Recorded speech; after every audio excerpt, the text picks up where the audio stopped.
Hello there, Mandalorianos e Mandalorianas! O terceiro episódio de Obi-Wan Kenobi acabou de sair e, meu senhor, a gente tem muita coisa pra falar. Então vem comigo para a crítica e análise desse novo capítulo, lembrando que esse vídeo está repleto de spoilers, então fica aqui o aviso, daqui pra frente por sua conta e risco. Bom, esse episódio teve cerca de 46 minutos de duração e é novamente dirigido pela Deborah Chow, ao contrário de The Mandalorian e o livro de Boba Fett, que sempre contavam com um diretor ou diretora nova para cada episódio. Obi-Wan Kenobi terá todos seus episódios dirigidos por Deborah Chow, que também atua como a showrunner da série. Ou seja, dessa vez a gente vai ter uma visão muito mais singular sobre a série como um todo. Particularmente, eu gostei muito do resultado que tivemos com The Mandalorian e Boba Fett, que traziam diferentes diretores e cada um conseguia deixar sua marca enquanto levava a história para frente e deixando tudo bem dinâmico. Mas eu confesso que eu tô gostando também de ver uma diretora ter mais tempo e controle sobre a história. Eu acho bem interessante eles testarem esses dois tipos de formatos. E o terceiro episódio mostra exatamente porque esse foi o caminho escolhido para a série do Obi-Wan. A gente já consegue ver que existe uma construção rolando desde o primeiro episódio, uma tensão que vai escalando e escalando. Geralmente, o primeiro episódio de qualquer série acaba sendo considerado um pouquinho mais lento. Isso acontece pois ele tem a tarefa de introduzir os personagens, suas motivações, o mundo em que estão inseridos e apresentar os temas e conflitos que irão levar a série adiante. É como se o primeiro episódio tivesse uma lição de casa obrigatória que precisa ser entregue para que o espectador possa se situar na história e entender tudo o que está em jogo. Passado isso, a trama consegue se movimentar mais livremente. O terceiro episódio começa logo onde havíamos parado, com Obi-Wan refletindo sobre a revelação bombástica de que seu antigo aprendiz, e agora Lord Sith, está vivo, cortando diretamente para Darth Vader colocando sua armadura. Sim, senhoras e senhores, a espera acabou. Darth Vader está de volta. E meus amigos, eles acertaram na mosca. O visual tá impecável, ameaçador e lembrando que por baixo de toda aquela armadura está o Hayden Christensen. E uma coisa que esse episódio fez com maestria foi tratar o Vader como um monstro de filme de terror, uma força da natureza imparável. A gente sabe que ele é possivelmente o personagem favorito da maioria dos fãs de Star Wars e que ele sempre rouba a cena por onde quer que ele passe. Apesar disso,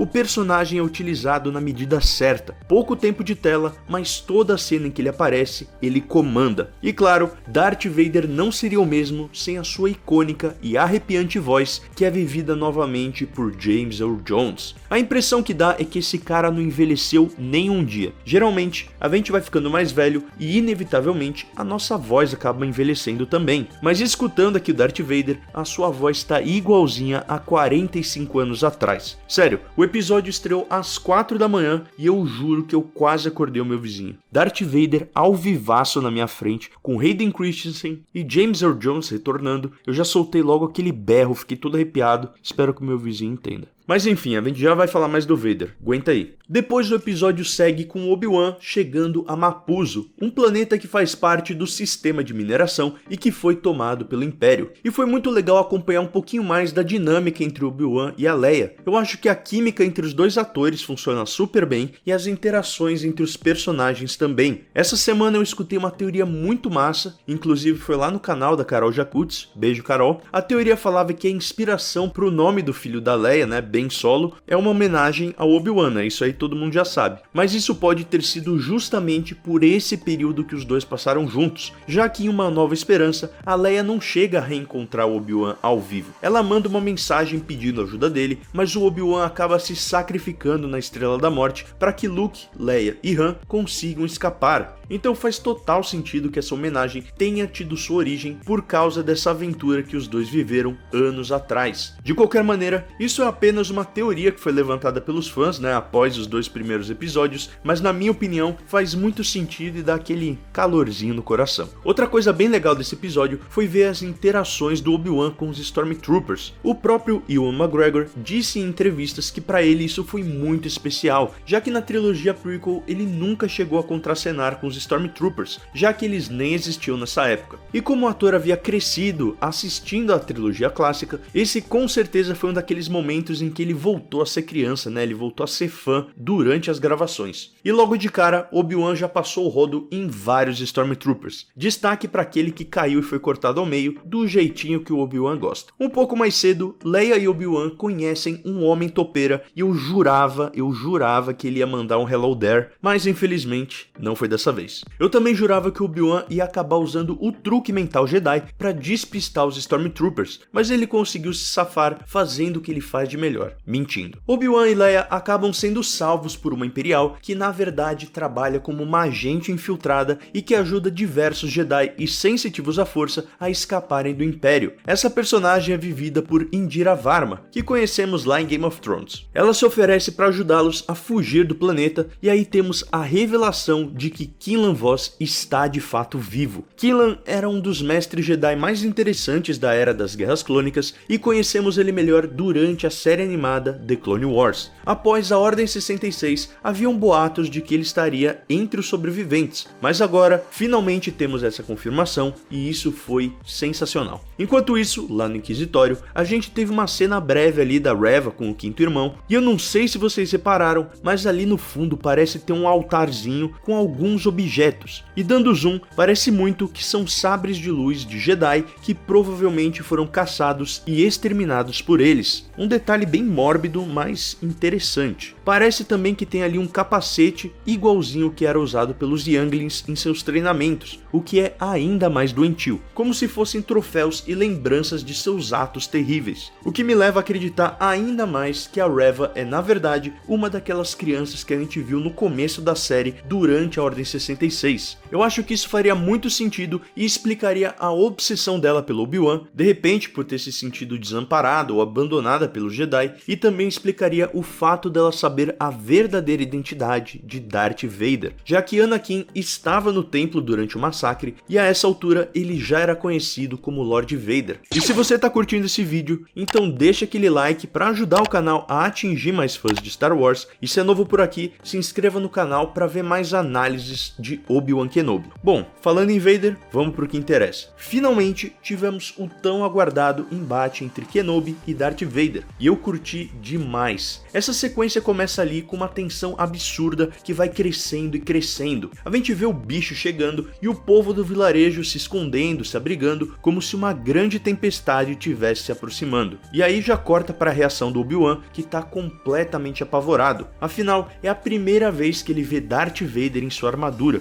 E vamos combinar que isso deixaria qualquer um com cagaço. E o Vader vai ali, né, na manha, matando geral com a força, sabendo que isso eventualmente vai fazer com que Kenobi se revele. E dito e feito, Obi-Wan espertamente leva Vader para longe do vilarejo, mas como todo bom filme de terror, não importa o quanto o mocinho corra, o vilão sempre aparece do nada, andando calmamente. Os dois ligam seus sabres de luz e o pau começa a quebrar. E toda a fotografia dessa cena funciona super bem. O ambiente está praticamente escuro e eles são iluminados exclusivamente pelas cores de suas lâminas, algo que não acontecia nos filmes antigos porque os sabres eram completamente feitos de forma digital na pós-produção, mas nos filmes recentes eles começaram a usar sabres com lâminas de LED durante as filmagens, justamente para ter essa iluminação mais interativa, e o resultado ficou perfeito. A gente consegue ver o olhar de terror na cara do Obi-Wan e a serenidade e compostura do Vader em seu estilo de luta, usando apenas uma das suas mãos para lutar contra seu antigo mestre. Mas de longe, o momento mais épico foi quando Vader põe fogo no chão e começa a arrastar o Obi-Wan, dizendo que seu sofrimento apenas começou. O cara é realmente olho por olho, dente por dente. Ele já colocou o Obi-Wan ali na grelha e ia deixar ele bem passado. Mas então chega a Tala e consegue salvar o Obi-Wan,